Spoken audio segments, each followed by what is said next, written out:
በውጥረት ማዕበል እየተናጠ ያለው መካከለኛው ምስራቅና ድንገተኛ ጥቃቶች በቀጠናው ሰላምን ለማስፈን የሚደረጉ ጥረቶች ሁሉ በአንድ ጀንበር መና ቀርተዋል። ሲታጠብ የማይጠራ ሲለቀለቅ የማይለቅ እንዲሉ በመካከለኛው ምስራቅ ለዓመታት ሲብላላ የቆየው ውጥረት ዛሬ የማይመለስበት ደረጃ ላይ ደርሷል። ከመቅረት መዘግየት ተብሎ የታለፈው የዲፕሎማሲ ጥረት አክስሞ ቀጠናው ወደ ከፋ ጦርነት አፋፍ መቃረቡን የሚያሳዩ ክስተቶች ተከታትለው እየተከሰቱ ነው። በታሪክ ማህደርም የሚቀመጥ አስደንጋጭ ክስተትን አስመዝግቧል። ኢራን በተባበሩት አረብ ኤምሬትስ ፋጃሪህ የነዳጅ ማከማቻና በሆርሙዝ ባህረ ሰላጤ ላይ የሰነዘረችው ጥቃት ቀጠናውን የእሳት ቀለበት ውስጥ ከቶታል። የአሜሪካው ፕሬዝዳንት ዶናልድ ትራምፕም በተለመደ ዘግናኝ የዛቻ ማስጠንቀቂያቸው ተመልሰዋል። እኛም ትኩረታችንን እዚህ ላይ አድርገናል። ለቻናላችን አዲስ ከሆናችሁ ላይክ እና ሰብስክራይብ በማድረግ እንድትወዳጁን እንጠይቃለን። ይህ ጥቃት ዝም ብሎ የተወረወረ ቀስት ሳይሆን የዓለምን የኢኮኖሚ ደም ስር ለመበጠስ የታለመ መርዘኛ ድርጊት ነው። ፋጃሪህ ለዓለም የነዳጅ ገበያ ያላት ስትራቴጂካዊ ፋይዳ ግምት ውስጥ ሲገባ ጥቃቱ የኤምሬትስ ብቻ ሳይሆን የመላው ዓለም ስጋት ሆኗል። ኢራን በዚህ የነዳጅ ማከማቻና በሆርሙዝ ባህረ ሰላጤ ላይ የሰነዘረችው ጥቃት ቀጠናውን እሳት የላሰ ክስተት አድርጎታል። ይህ ጉዳይ ሳይደግስ አይጣላም እንደሚባለው ሳይሆን ሳይታሰብ የመጣ መዓት ሆኖ የዓለምን የኢኮኖሚ ደም ስር የገታ ክስተት ሆኗል። በቀረቡት መረጃዎች መሰረት የኢራን ድሮኖች የኤምሬትስን የነዳጅ ማከማቻና የኢንዱስትሪ ማዕከል በከፍተኛ ሁኔታ ደብድበዋል። በፋጃሪህ የሚገኘው የነዳጅ ማከማቻ በከፍተኛ እሳት ተያይዟል። ይህ ቦታ የዓለም ትልቁ የነዳጅ ክምችት ካለባቸው ስፍራዎች አንዱ በመሆኑ የደረሰው ውድመት በቢሊዮን የሚቆጠር ዶላር ሊገመት ይችላል። በተጓዳኝም በሆርሙዝ ባህረ ሰላጤ ላይ በንግድ መርከብ ላይ የተፈጸመው ጥቃት ቀጠናውን የእሳት ቀለበት አድርጎታል። የኤምሬትስ አየር መከላከያ ከኢራን የሚተኮሱ ሚሳኤሎችንና ድሮኖችን ለመመከት ከፍተኛ ርብርብ እያደረገ ይገኛል። ሀገሪቱ የአደጋ ጊዜ አዋጅ አውጃ ትምህርት ቤቶችን ጭምር ወደ በይነ መረብ ቀይራለች። ይህም ሁኔታው ምን ያክል አስቸኳይ እንደሆነ ማሳያ ነው። ነግበኔ እንዲሉ ይህ ስጋት መላውን የአካባቢውን ሀገራት በጭንቀት አውጥቶ አውርዷቸዋል። በተለይም የፕሬዝዳንት ትራምፕ አስተዳደር የንግድ መስመሮችን ክፍት ለማድረግ በታላቅ ጉራ ያስጀመረው ፕሮጀክት ፍሪደም ትልቅ ፈተና ገጥሞት ጥቃቱን መከላከል አለመቻሉ ትልቅ ትችት አሰንዝሯል። ይህ ፕሮጀክት የተነደፈው የባህር ላይ የንግድ መስመሮችን ከኢራን ትንኮሳ ለመጠበቅ ነበር። ሆኖም ግን የታመነበት አጥር ዘነበበት እንደሚባለው የአሜሪካ የቴክኖሎጂ የበላይነት የኢራንን ድሮኖች መግታት አለመቻሉም የአሜሪካ የውጭ ጉዳይ ፖሊሲና የጥንካሬ መገለጫ ተደርጎ የተወሰደው ይህ ፕሮጀክት በኢራን ድሮኖች ፊት አቅም ማጣቱ የአስተዳደሩን ብቃት ጥያቄ ውስጥ ከቶታል። የአሜሪካ የውጭ ፖሊሲ በአካባቢው ያለው ተሰሚነት እንደ ጧፍ እየቀለጠ መምጣቱን ተንታኞች ይናገራሉ። ኢራን በይፋ ለጦርነት ዝግጅት እያደረገች መሆኑን መግለጿም ለአሜሪካ ቀጥተኛ የጦርነት ጥሪ ተደርጎ ተወስዷል። በሆርሙዝ ባህረ ሰላጤ ያለው ውጥረት ከአሜሪካ ጋር ወደ ቀጥታ ግጭት እያመራ መሆኑን አልጀዚራ ዘግቧል። ጦር ከፈታው ወሬ ፈታው እንዲሉ በሁለቱ ኃይሎች መካከል የሚደረገው የቃላት ጦርነት አሁን ወደ ተግባር ተቀይሯል። የተባበሩት አረብ ኤምሬትስ ከፍተኛ ባለስልጣናት ለሲኤንኤን እንደገለጹት አሜሪካና እስራኤል በኢራን ላይ የአጸፋ እርምጃ ይወስዳሉ ተብሎ ይጠበቃል። ይህ እርምጃ ከተበጠሰ አይቀር አይቃጠል በሚል እልህ የሚመራ ከሆነ መላው ዓለም ሊቋቋመው የማይችለው የነዳጅና የኢኮኖሚ ቀውስ ውስጥ መግባቱ አይቀሬ ነው። እስራኤል ይህንን አጋጣሚ የኢራንን የኒውክሌርና የሚሳኤል ማዕከላት ለመምታት ልትጠቀምበት ትችላለች። ጥቃቱም እጅግ ሰፊና አውዳሚ ሊሆን ይችላል። ከአህያ ጋር የዋለች ጊደር ፈስ ተምራ ትመጣለች እንደሚባለው የአካባቢው ሀገራት በዚህ ግጭት መሃል ገብተው የጥቃቱ ሰለባ ከመሆን ስጋት ላይ ናቸው። እስራኤልና አሜሪካ ሊወስዱት የሚችሉት እርምጃ ኢራንን እባብ ለብቻው ዱላ ለብቻው አድርጎ የሚያስቀራት ይሆን ወይስ የባሰ ክልላዊ ጦርነት የሚቀሰቅስ የሚለው ይጠበቃል። ኢራን በበኩሏ በሆርሙዝ ባህረ ሰላጤ ላይ ተጨማሪ መርከቦችን በማሰማራት የቀጠናውን በር ለመቆለፍ እየዛተች ነው። ይህ ማለት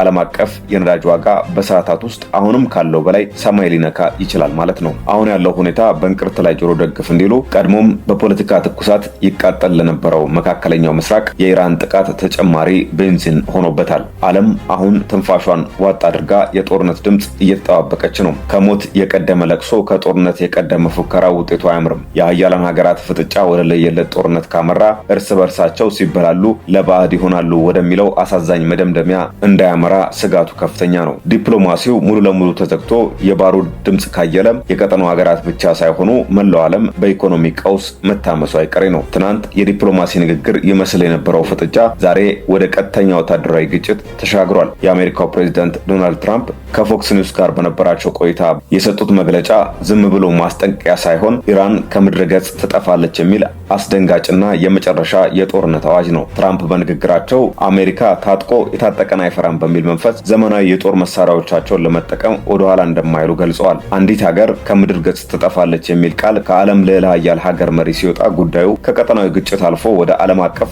መዓት መሸጋገሩን ያሳያል። ትራምፕ ይህን በቃላት ሲናገሩ የአሜሪካ ባህር ኃይል በተግባር 6 የኢራን የፈጣን ጥቃት ጀልባዎችን በአንድ ቀን ብቻ አውድሟል። ይህ ማለት ጦርነቱ በይፋ ተጀምሯል ማለት ነው። እሳት አነሳሽ ባይኖር እሳት አይነሳም እንዲሉ የኢራን ትንኮሳም አሜሪካን ወደማይመለስ እርምጃ ውስጥ ከቷታል። ትራምፕ በድርድር ረገድ የተሻለ አቋም እንድታሳይ ግፊት እያደረጉ መሆናቸውን ቢገልጹም በሌላ በኩል ግን የፔንታጎንና የብሔራዊ ደህንነት ምክር ቤት ከፍተኛ ዝግጅት ላይ ናቸው። ይህ ጦርነት ለኢትዮጵያም ቢሆን በተለያየ መንገድ ከፍተኛ ስጋት ይዞ መጥቷል። ዛሬ በመካከለኛው ምስራቅ በተለይም በሆርሙዝ ባህረ ሰላጤና በፋጃሪ የነዳጅ ማከማቻ ላይ የደረሰው ጥቃት ለኢትዮጵያ የቤት ስራ ሆኖ መጥቷል። አዲሱ የነዳጅ ዋጋ ጭማሪም ይህ ጦርነት ከድንበር አልፎ በየቤታችን ያለውን ማዕድ እንዴት እየነካው እንደሆነ ግልጽ ማሳያ ነው። ኢራን የዓለም የነዳጅ የደም ስር በሆነው ቀጠና ላይ የሰነዘረችው ጥቃት በዓለም ገበያ የነዳጅ ዋጋን ሰማይ እንዲነካ ማድረጉን አልፎ ለኢትዮጵያም ከባድ ሸክም ሆኖ ተከስቷል። መንግስት ይፋ ባደረገው መረጃ መሰረት የነዳጅ ምርቶች የችርቻሮ መሸጫ ዋጋ ላይ ከፍተኛ ለውጥ ታይቷል። ይህ ጭማሪ ሳይታሰብ የመጣ ማዕት አይደለም። ይልቁንም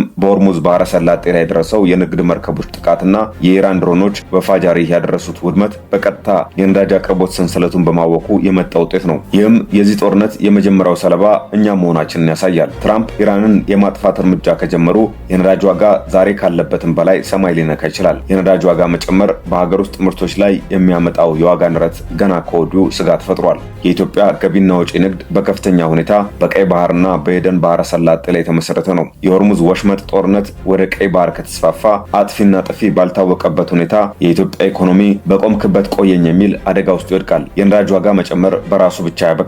እሳት አነሳሽ ባይኖር እሳት አይነሳም እንዲሉ የጭማሪ ሌሎች ዘርፎችንም ይነካል። የትራንስፖርት ዘርፍ ናፍጣ በሌትር 180 ብር መግባቱም የታክሲና የጭነት መኪናዎች ታሪፍ እንዲጨምር ያደርጋል። ይህ ደግሞ ከአርሶ አደሩ ወደ ከተማ የሚገቡ ምርቶችን ዋጋ እጥፍ ያደርገዋል። የኑሮ ውድነት ነዳጅ የሁሉም ኢንዱስትሪዎች ደም ነው። የነዳጅ ዋጋ ሲጨምር የዱቄት የዘይትና የሌሎች መሰረታዊ ፍጆታዎች ዋጋ በእንቅርት ላይ ጆሮ ደግፍ እንዲሉ ህዝቡን ያስመርራሉ። የኢትዮጵያ አየር መንገድ የአውሮፕላን ነዳጅን በሊትር 319.76 ብር መግዛቱም በዓለም አቀፍ ደረጃ ያለውን ተወዳዳሪነት ሊፈታተነው ይችላል። የአሜሪካና የእስራኤል የአጸፋ እርምጃ የሚከሰት ከሆነ ደግሞ ቀጠናው ወደ ለየለት ጦርነት ይገባል። ይህም በቀይ ባህር በኩል የሚመጡ የገቢ ምርቶች መጓተት ወይም መቋረጥ፣ የውጭ ምንዛሬ እጥረት መባባስና የስትራቴጂካዊ ክምችት ስጋትን ያስከትላል። ነግበኔ ብሎ መዘጋጀት ብልህነት ነው። ኢትዮጵያ የነዳጅ አቅርቦቷን ከአንድ አካባቢ ብቻ ከማድረግ ይልቅ ሌሎች አማራጮችን መፈለግ ያለባት ሰዓት ላይ ደርሰናል። በአጠቃላይ በመካከለኛው ምስራቅ የሚነደው የባሩድ እሳት ጭሱ